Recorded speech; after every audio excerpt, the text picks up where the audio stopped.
السلام علیکم پیارے بچوں، آج ہم آپ کو ایک نئی کہانی سنائیں گے۔ ایک دفعہ کا ذکر ہے کہ ایک گھنے جنگل میں ایک شیر رہتا تھا۔ ایک دن وہ شیر جنگل میں سو رہا تھا اور ایک چھوٹا سا چوہا اس کے پاس سے گزرا، جس کی آہٹ سے وہ شیر اٹھ گیا اور غصے میں آ کر اس چوہے کو مارنے لگا۔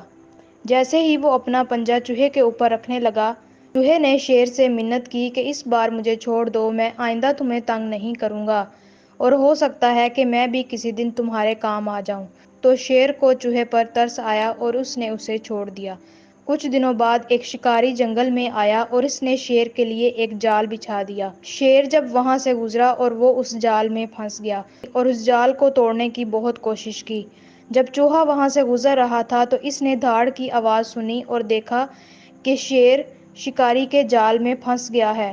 چوہے نے اپنے تیز دانتوں سے جال کو اس وقت تک پیستا رہا جب تک جال پھٹ نہ گیا۔ آہستہ آہستہ اس نے جال میں ایک بڑا سوراخ کیا اور جلد ہی شیر کو جال سے باہر نکال لیا۔